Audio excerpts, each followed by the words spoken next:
नमो नमः। पुनरावृत्ति के क्रम में आज हम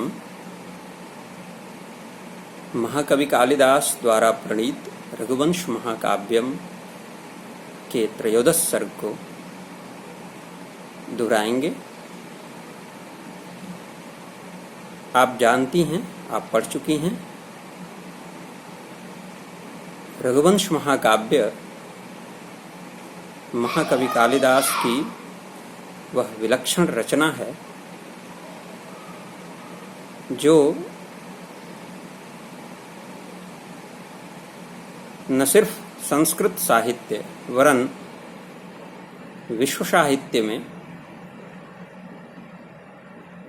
श्री राम और उनके वंश के राजाओं का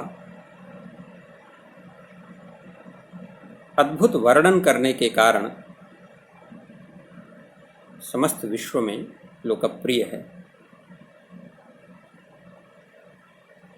रघुवंश 19 सर्गों में उपनिबद्ध महाकवि कालिदास के महाकाव्यों में सर्वश्रेष्ठ माना जाता है। महाकवि कालिदास की विलक्षण वर्णन शैली, अद्भुत कल्पना शक्ति का यह देदीप्यमान नक्षत्र रघुवंश समस्त साहित्य रसिकों के हृदय पर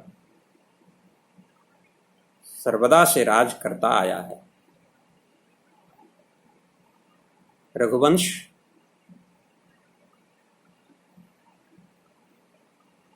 न सिर्फ अपने विराट कलेवर वरन अद्भुत वर्णन शैली, कथ्य मनोभावों, सामाजिक परिस्थितियों,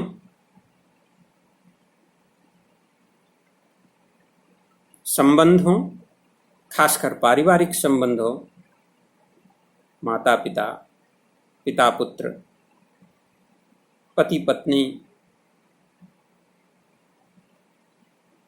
छोटे और बड़े भाई आदि के बीच एक ऐसा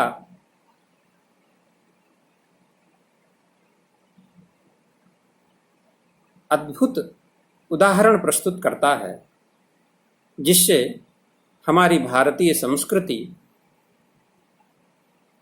न सिर्फ भारत वरन समस्त विश्व में अनुपम प्रतीत होती है। भारतीय संस्कृति के अमर गायक महाकवि कालिदास की इस विस्तृत कृति का हम जितनी बार आस्वादन करें, हर बार कुछ न कुछ नया मिलता ही है। इसलिए जब आप एक बार पुनः इसकी आवृत्ति करेंगी तो निश्चित रूप से आपको एक अलग आनंद की अनुभूति होगी। और जैसा कि मैं पहले भी बता चुका हूँ, काव्य का प्रयोजन व्यवहार ज्ञान भी होता है। हम काव्य पढ़ते हैं, इससे हमें रस की अनुभूति होती है, आनंद की प्राप्ति होती है, साथ ही व्यवहार ज्ञान भी होता है। हम सीखते हैं हमें क्या करना चाहिए और क्या नहीं करना चाहिए। इसलिए दोनों बातें काव्यों में निबद्ध होती हैं। रामादिवत वर्तितव्यम न रावण आदिवत, अर्थात हम इन काव्यों को पढ़ करके ही जानते हैं कि हमें श्री राम के समान आचरण करना चाहिए, न कि रावण की तरह। तो व्यवहार ज्ञान जो इन काव्यों से हम प्राप्त करते हैं हमारे लिए तात्कालिक रूप से वो बहुत बड़ी थाती है जिसे सजोकर हम रखें तो अपने जीवन को निश्चित रूप से सफल बना सकते हैं। आप सभी श्लोकों को पढ़ चुके हैं, एक बार पुनः देखिए। पुष्पक विमान आपने सुना है। पुष्पक विमान कुबेर के पास था, उनसे छीन करके रावण ले आया था।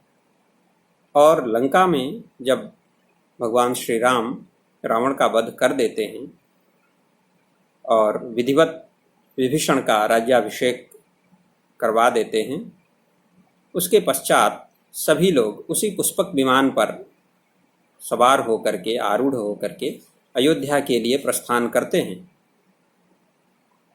और उसी समय सबसे पहले इस त्रयोदश सर्ग में भगवान राम सीता जी से कहते हुए समुद्र का वर्णन करते हैं, जो बड़ा ही सुंदर, बड़ा ही भव्य वर्णन है समुद्र का, जिससे त्रयोदश सर्ग प्रारंभ होता है। और समुद्र वर्णन के ही क्रम में पुष्पक पर आरूढ़ होकर के जाते हुए श्री राम उस विमान की विशेषता बताते हैं, कैसे वह विमान था। आप समझ सकती हैं उस समय की तकनीकी। आज गूगल रिसर्च कर रहा है ऐसी कार बनाने के लिए जो बिना चालक के होगी, बिना ड्राइवर के होगी। और उस समय हमारे यहाँ यह तकनीक थी। भगवान श्री राम कह रहे हैं सीता जी से, वह विमान कैसा था, किस प्रकार से चल रहा था। आप देखें श्लोक में, क्वचित् पथा संचरते सुराणां क्वचित् घनानां पततां क्वचिच्च यथा विधो में मनसोऽभिलाषः प्रवर्तते पश्य तथा विमानम्। क्या ही भव्य था वह विमान, कह रहे हैं श्री राम सीता जी से। क्वचित सुराणाम पथा संचरते, क्वचित कहीं देवताओं के पथ से, मार्ग से संचरित हो रहा है, चल रहा है। क्वचित घनानाम, कभी मेघों के मार्ग पर चल रहा है, और कभी पक्षियों के मार्ग पर, यानी क्रमशः ऊपर से नीचे की ओर आ रहा है।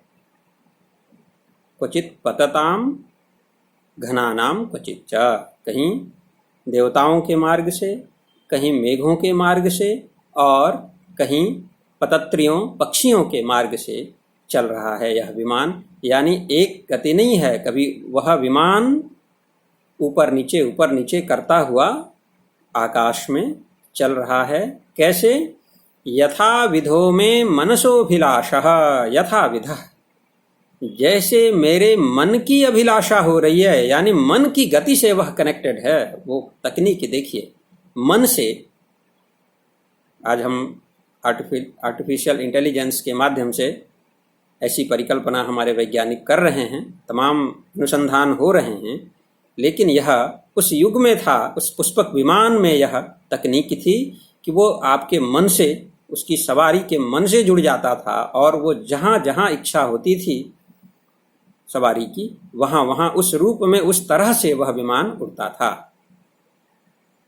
तो यथा विधो में मनसोभिलाषः, जिस प्रकार से मेरे मन की अभिलाषा हो रही है, जैसा जैसा मेरा मन कर रहा है, उस रूप में प्रवर्तते पश्य तथा विमानम। हे वैदेही, हे सीते, पश्य, देखो, तथा तथा विमानम प्रवर्तते, यह विमान जो है, यह वायुयान जो है, उस रूप में प्रवर्तित हो रहा है। वहाँ वहाँ जहाँ मैं मन से सोचता हूँ, जिस मार्ग पर, जितनी ऊंचाई पर जाने के लिए, जितने नीचे आने के लिए, उस रूप में यह विमान तत्काल हमें ले जा रहा है, यह कितना अद्भुत और विलक्षण विमान है। तो यह थी हमारी उस समय की तकनीकी, हमारा तकनीकी ज्ञान। जो कुछ मूढ़मती यह आरोप लगाते हैं कि यह समाज पिछड़ा हुआ था, उन्हें कोई जानकारी नहीं थी, कोई वैज्ञानिक प्रगति नहीं थी, ये सरासर मिथ्या है। उन्हें महाकवि कालिदास के इस श्लोक को समझना चाहिए